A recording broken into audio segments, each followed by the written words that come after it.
So how many of you guys like racing games, man? I'm sure there's quite a bit of you that enjoy a good racing game. I'm not one of them. If you want to get technical, I don't really mess with racing games at all, but I've been told by countless people in the podcast, in the internet in general, Addict, you got to try Forza Horizon. It's one of those games that really rewards casual play on people that don't normally play the racing type games. So here I am, reviewing Forza Horizon 5, and I'm going to be reviewing this on the standpoint that I don't play racer games. If you're expecting a racing type of review, don't expect this here. This is someone that doesn't normally play racing games whatsoever, reviewing Forza Horizon 5 for the Xbox Series X. Let's get on with it. But before we get on with the video, definitely follow the Iron Lords podcast every Sunday at 1 p.m. and at 11 a.m. when there's football going on. But without any further ado, let's review Forza Horizon 5 for the Xbox Series X.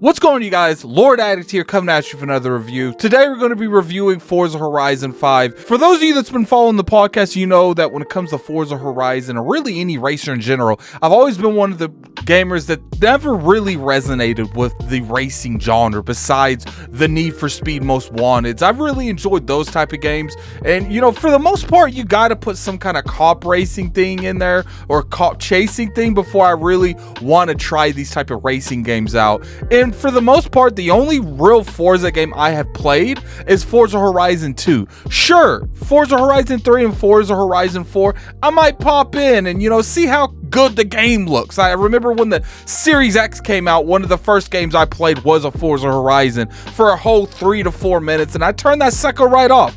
I can honestly say I've never formally given a Forza Horizon game enough time to really find out if I like this type of franchise or not, because I've never really connected to the racing genre in general. But Microsoft sent the Iron Lords podcast, they sent us a review copy for Forza Horizon 5, and we felt like this is the perfect time for me to really try this brand and to see exactly how I like it.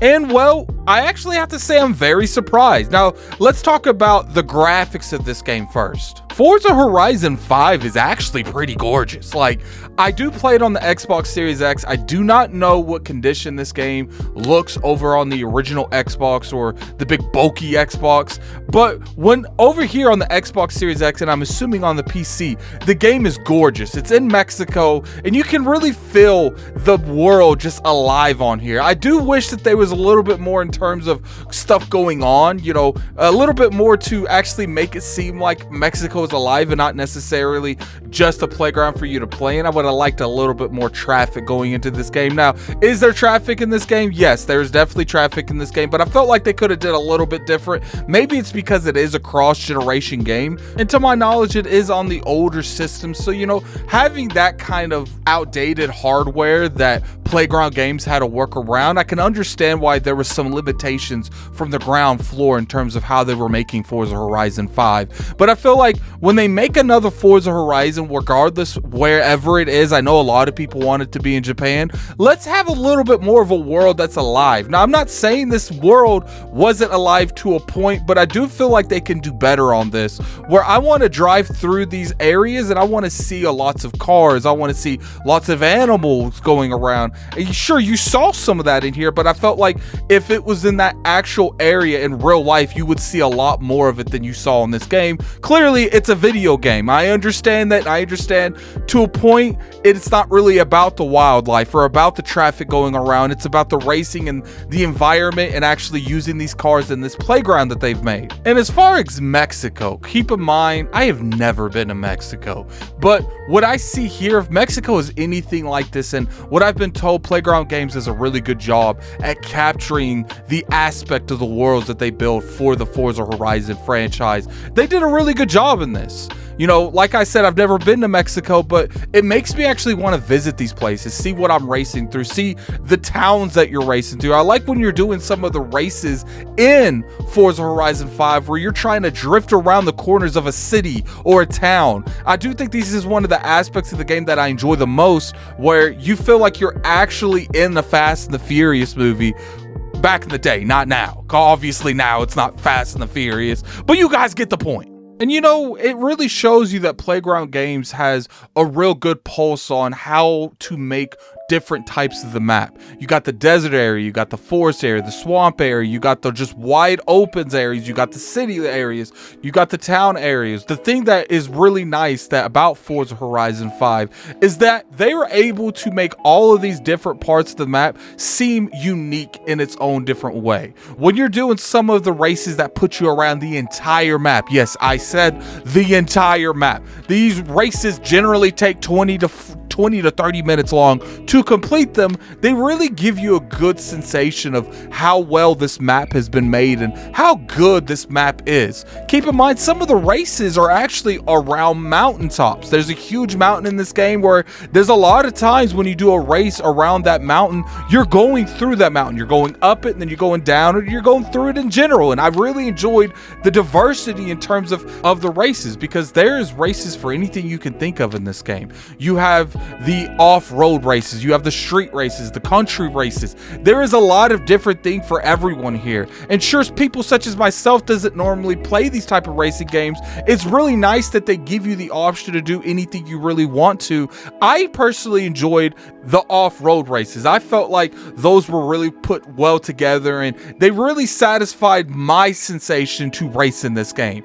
I enjoyed some of the drag racing thing that goes on this. I do feel like they could have made an actual drag racing playlist. For the most part, it looked like just speed traps around the map. Now, I might be wrong about that because I did go to a few of them. It just felt like it was more about speed trap than, the old Need for Speed where you would manually shift up in the game to actually get to the end of the finish line. You guys remember those old Need for Speeds where you can actually hit a random car that comes out of nowhere. I kind of wanted that in this game to a point, but I can understand why, that type of gameplay isn't what they're really highlighting here, especially in a country like Mexico. They want to really highlight those cities, the towns, the hills, the desert in general. They want to highlight more of that aspect than just a long stretch of road that you just manually switch shifts in. And I can really respect that. Just next time, Playground Games, man, make it a little bit more of an event when you do a drag race. I want to actually have that type of experience that I enjoyed in those older Need for Speeds. Remember, I'm a casual person when it comes to the racing genre. I can only really give you opinions on stuff that I played in the past, such as the Need for Speed Most Wanted, Need for Speed Underground, and a lot of those type of game modes were in that game. So I would really appreciate it if you bring some of that over here, especially the car cop chasing scenario that goes on in the older games such as Need for Speed. Let's have some of that in this game. I understand a lot of people don't want that to be the core focus of Forza Horizon, but a lot of these game modes isn't the core focus, but you could still have them on here and be very transparent in how you want this to be. You don't have to make it all about cop chasing, but I do feel like a lot of people would enjoy that type of gameplay in this game. And I think Forza Horizon, the next one, has some type of mode where you can actually drive around and engage in some kind of cop chases, because I feel like people such as myself will automatically have flashbacks to the old days when we used to play the Need for Speed games, and will really adapt to these newer games a lot better because we have that experience in this newer game. Let's talk about the performance real quick. Now, for the most part, the performance of Forza Horizon 5 during the entire time I played it, I probably played it for a good 25 to 35 hours. I'm still playing it now, but I definitely wanted to make sure I got this review out to you guys and give you guys my opinion on the game in general. But I didn't really have a whole lot of issues. Sure, there was some hiccups in certain scenarios that I would have, but I don't think anything that happened in terms of playing this game was enough to make me really think it would impact anyone's time with Forza Horizon 5. I felt like Playground Games did a very good job optimizing this for the Xbox Series X. Now, I cannot speak for the PC version because I know there are always sometimes issues on the PC. That's why I don't really game on the PC a whole lot. But as far as the Xbox Series X, I don't know about the S, but the X, it was a very good sensation on how I played this game. Now, there were a little bit internet connectivity issues when I would try to join up with other people that had the game, and I would try to do a little bit more of the co-op experiences and the PvP experiences when it comes to the online features that's in this game. Keep in mind, you can co-op race with your friends. You can actually pretty much PvP race with your friends. It's got a lot of aspects in terms of how the actual online infrastructure works. You can have your own little mini custom games, and there's actual an elimination thing on here that you can do as well. I'm really enjoying the fact that they're giving you a lot more in terms of social aspects in these racing games to really bring people together to play more of this game as a group. And I think at the end of the day, sure, playing really immersive single player games is probably a very good highlight in terms of gaming in general, but I've always had the most fun with games if I can actually enjoy it with a friend or two. And I think that for the most part of what I played on this, I did play a few of these co-op sessions. It was actually a lot funner with other people, and I would recommend, trying that out. I'm pretty sure most likely they're going to get the server issues handled. I didn't see a huge issue. I was able to connect to people just fine. It's just sometimes they would drop off out of nowhere for some reason. But it's like I said, in terms of performance, I will say Forza Horizon didn't really give me a whole lot of issues. Now, I can only speak for myself. I don't know if other people have more issues, because I know when it comes to performance, it changes from if you're on a PC, it changes what type of game you're playing, what kind of game mode. Maybe there's a bug that happens on one reviewer, but not the other. But in terms of myself, I had a good experience. Sure, there was a couple hiccups, but it was nothing drastic enough to make me think it would impact any of your guys' experience playing this game. Now, clearly, this is a racing type of game, so we're going to have a lot of races in this game. What I really enjoyed about this, that I know they've had in previous Forzas, but I never really got to experience a whole lot of them because I didn't really play any of the old Forzas, is the showcases in this game. You'll be racing a plane, and then you'll be racing ski jets. These showcases in the game, I would say some of the highlights of Forza Horizon 5. It gives you that sensation that you're right on their neck, and it can be head to head all the way up to the very end. And a lot of these showcases, it was neck to neck into the very end, and you barely come through at the very end and get that W, and it gives you a lot of winning sensation that you actually accomplished something because it was a rough race. Now, I will say it does look like it doesn't really seem to be that you can actually get ahead of some of these objects that you race in these showcases, but it does seem like, it is always set to make it to where it feels like you are always head to head with these objects. And, racing a plane, how could you really realistically beat a plane in a race? But I do like the way they set it up to where it feels like you're on the edge of your seat the entire time you're doing these events. And, speaking of events, they actually have these certain big races that you can do in every area and every aspect of every type of event you can do, where it pretty much is that event that you've been racing, where regardless if it's offline roading or street racing, but it's that pretty much Grand Prix. It's whatever that highest level of thing that you can race in that, and every one of them seems to have one. Like I was mentioning earlier, there is one that literally takes you around the entire map. And it took me about 15 to 20 minutes to do.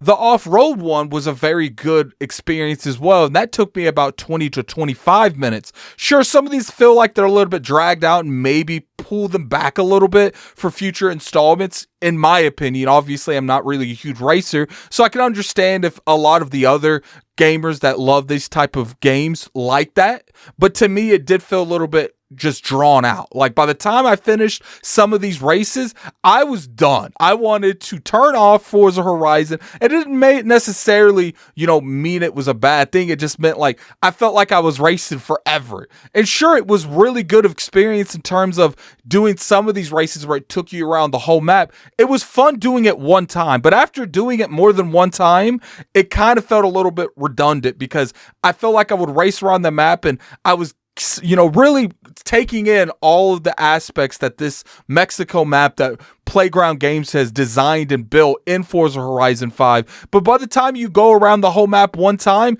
you don't really, in particular, well, in my case, don't want to do those long races a lot. But keep in mind, to my knowledge and what I played of the game, and I played a lot of the game, it did not seem like those races was a lot of them. It did seem like they were in this, and it seemed like there was one for every type of race that you can get, but it didn't seem like it was a lot of them. And I'm not saying that more of them would have been an issue. I'm not saying less of them would have been an issue. I'm saying that when I did one, I really dreaded doing the other ones because it's not necessarily on if I could do it or not do it. I was just dreading the amount of time it took to do those races because it was such a long distance that you had to race the other drivers. Now, clearly, we got to talk about the cars, man. We got to talk about the cars because this is a Forza Horizon game. There's a lot of cars. And I can't tell you about really any of them. Not really a racing kind of person or not really a car person in general. I picked the Porsche. And I picked the Porsche because in Need for Speed Most Wanted, I won a Porsche off a Blacklist member. And until this day, that's the kind of car I want to drive.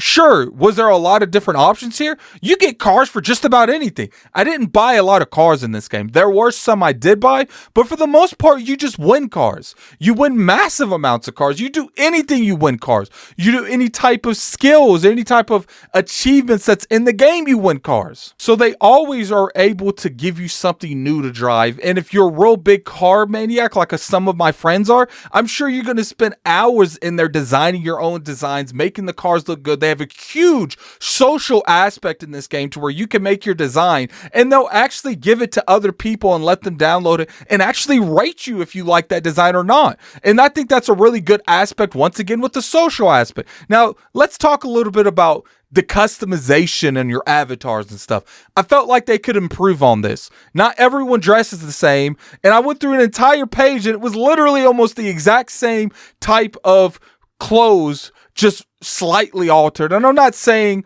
that there isn't stuff you can unlock, because throughout the game you do unlock stuff. You unlock horns, you unlock emotes. But when it comes to the customization and how you look, I feel like the industry in general needs to be better on this. Everyone dresses differently. That people like to voice their expression in the way they look. And if you don't give people the options to do this effectively, you're going to see a lot of people get upset in terms of how you look in this game. Did it bother me? Not really, because I didn't really pay attention to the look of my actual avatar in the game, because to me, this game's more about the racing than anything else. It's not really about the avatar. But I do want to mention to you guys that if you're a huge customization person, there is a lot of customization that you can get in this game. There's a lot that you can unlock in this game. There's a lot that you keep out the gate in this game. But I do feel like they need more variety and more diversity in terms of the type of clothes that you can buy in this game. But anyway, that's the review on Forza Horizon 5, man. Like, I felt like this is a solid experience. I would give it the Iron Lords podcast still. It's definitely worth downloading on Game Pass and even buying it for full price on the store. I think it's a very effective game, looks very good, has a lot of social aspects that you could play this with your friends for a long time, and it's got great gameplay. It's got great races that you can do. There's a lot of stuff to do here. In terms of content, content's king. And Forza Horizon 5 has a lot of content, and I think the majority of people that even have a remote like in terms of the racing genre, maybe not people like such as myself, because I'm kind of on that edge to where I don't need to play racing games. I play racing games when they appeal to me and when my friends want me to play. And for the most part, everyone on the Iron Lords podcast, everyone in the comment section, everyone in the community always told me, Attic, you got to try the Forza Horizon games. And I tried it, and I can honestly say it definitely gave me the sensations that I wanted. And I recommend it to everyone that's watching this video. Go out there, try it out, man. It's a very good game. But anyway, that's for the review, man. Definitely put in the comment section below how you feel about Forza Horizon 5. Is this something that you guys are excited about? Until next time, this is Lord Addict. I'm out of here. Peace.